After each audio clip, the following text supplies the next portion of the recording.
Bonjour à tous, j'espère que vous allez bien. Moi je vais très bien. Je suis Annie Ouedraogo et je suis là ce matin pour qu'on fasse une petite exhortation de la parole de Dieu. Comme vous le savez bien, nous sommes pratiquement à la fin de l'année. Voilà. Et vous savez très bien que chaque fin d'année, le diable est déchaîné. Le diable et ses agents sont déchaînés. Ils ont besoin de sang.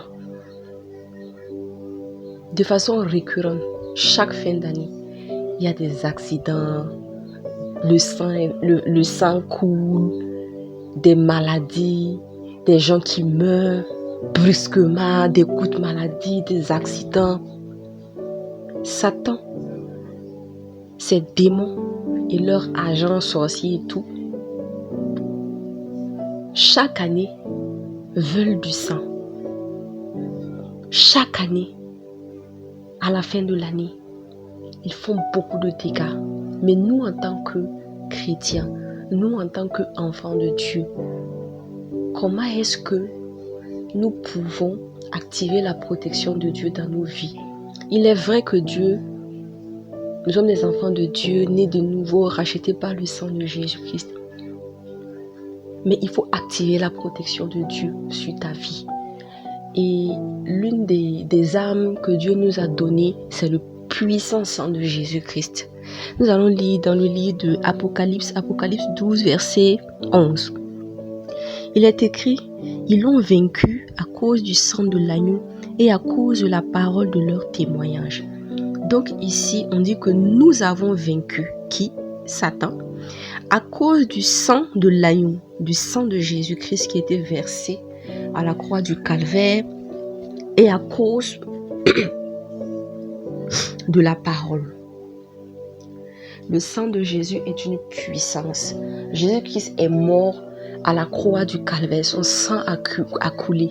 Son sang a ruisselé. Et par ce sang, nous avons été rachetés. Nous avons été rachetés à un grand prix. Il a fallu que le Fils de Dieu meure pour que Dieu te pardonne, pour que Dieu vienne faire une nouvelle alliance avec toi. Le sang de Jésus est une puissance. Et nous avons vaincu Satan à cause du sang de Jésus et à cause de nos proclamations, à cause de la parole, à cause du témoignage. Quand nous lisons, quand nous repartons un peu en arrière et qu'on repart au temps de Moïse, des enfants d'Israël qui étaient esclaves en Égypte, le temps de Dieu était arrivé pour eux de sortir d'Égypte et de repartir à Canaan. Mais Pharaon a dit que nous bougions. Pharaon a dit qu'il ne bouge pas. Et si vous lisez bien la parole de Dieu, il y a eu 10 plaies. Dieu a frappé Pharaon, Dieu a frappé l'Égypte. Mais Pharaon dit qu'il ne bouge pas. À la fin, Dieu a envoyé l'ange de la mort venir frapper tous les premiers-nés d'Égypte. Ça, c'était la 10e plaie. Et c'est ça qui a ouvert la porte. Et c'est ça qui a fait que Pharaon leur a dit, vous pouvez partir. Et même avec ça, il les a poursuivis encore.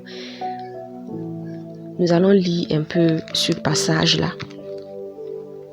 Quand Dieu a envoyé l'ange de la mort sur l'Égypte, qu'est-ce qui a protégé les Juifs? Qu'est-ce qui a protégé les enfants d'Israël? Parce que l'ange de la mort est venu dans le pays. Maintenant, Dieu a dit, vous allez prendre le sang d'un agneau, et vous allez mettre ça sur vos portes. Et quand l'ange de la mort va venir, va voir ce sang, il ne vous touchera pas.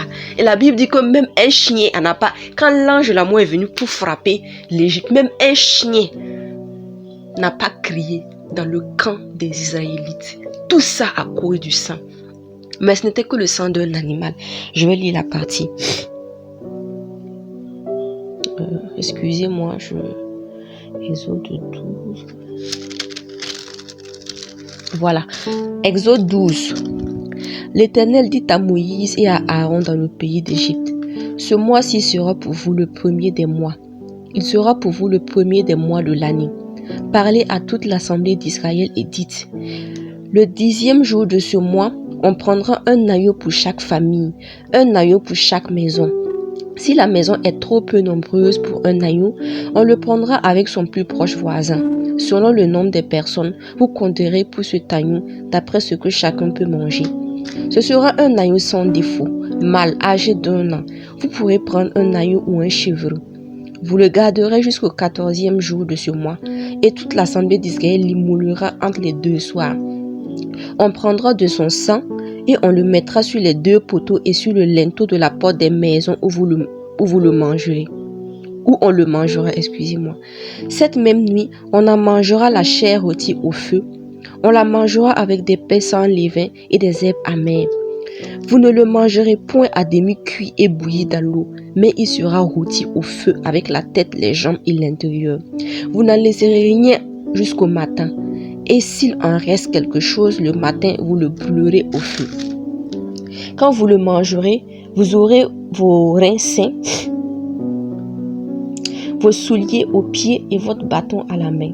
Et vous le mangerez à la hâte. C'est la Pâque de l'Éternel.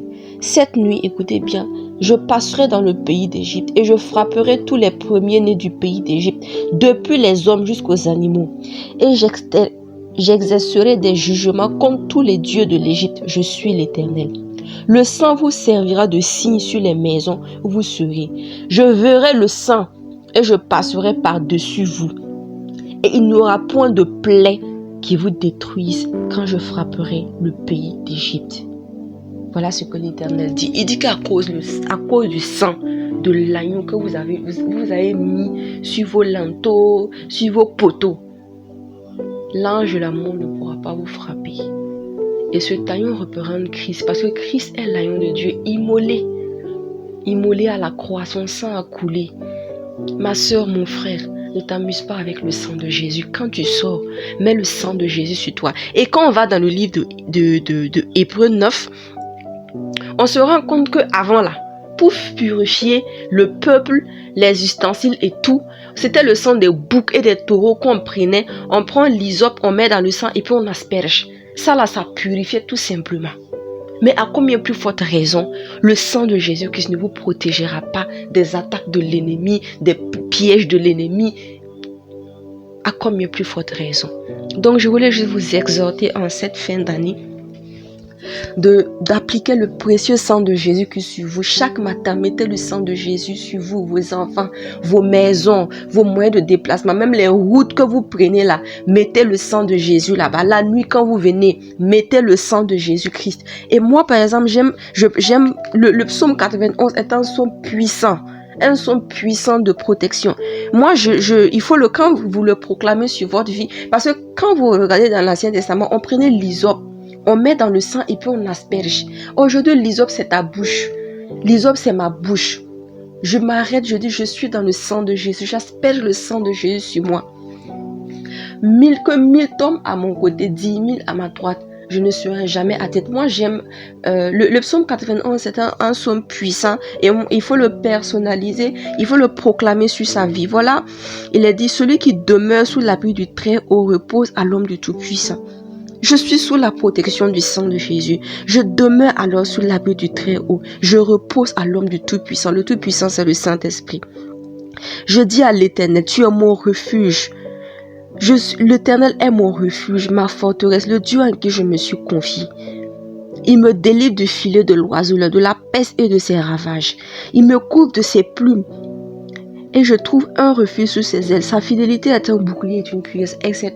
Je suis sous la couverture du sang de Jésus. Je suis protégée par le sang de Jésus. Ma famille, mes frères, ma maman, mon papa, tu cites les noms, tu les mets tous dans le sang de Jésus. Les moyens de déplacement, la maison, tous dans le sang de Jésus. Dans le psaume 91, il a dit qu'aucun malheur ne s'approchera de ta tente. Tu dis, dans notre maison est couverte du sang de Jésus. En cette fin d'année, aucun malheur ne va arriver dans cette maison. Aucun malheur ne peut atteindre cette maison. Parce que je suis et nous sommes tous sous la couverture du sang de Jésus. Donc, c'était ce que je voulais juste partager avec vous. Voilà. Maintenant, à ceux qui n'ont pas encore donné leur vie à Jésus-Christ, j'aimerais vous inviter à donner votre vie à Christ Jésus. Ce n'est pas une religion. Jésus-Christ est le Fils de Dieu qui a donné sa vie pour vous. Il est mort à la croix du Calvaire. Son sang a coulé, son sang a ruisselé. Et c'est ça qui a fait que vous êtes réconciliés avec Dieu si vous donnez votre vie à Jésus-Christ. Alors, si vous voulez simplement donner votre vie à Jésus, parlez-lui tout simplement et répétez les phrases que moi je vais dire. Seigneur Jésus, j'ai entendu ta parole. Je décide aujourd'hui de te donner ma vie. Je t'accepte comme Seigneur et Sauveur personnel. Je crois que tu es mort pour moi, mais Dieu t'a ressuscité. Je te donne ma vie. Inscris mon nom dans le livre de vie. Je t'appartiens. À partir de ce jour, je suis une nouvelle création. Amen. Voilà mes frères, mes sœurs, c'était juste ce que je voulais partager avec vous aujourd'hui. Voilà, demeurez bénis, demeurez dans la présence du Saint-Esprit, demeurez sous la couverture du sang de Jésus. Voilà, merci.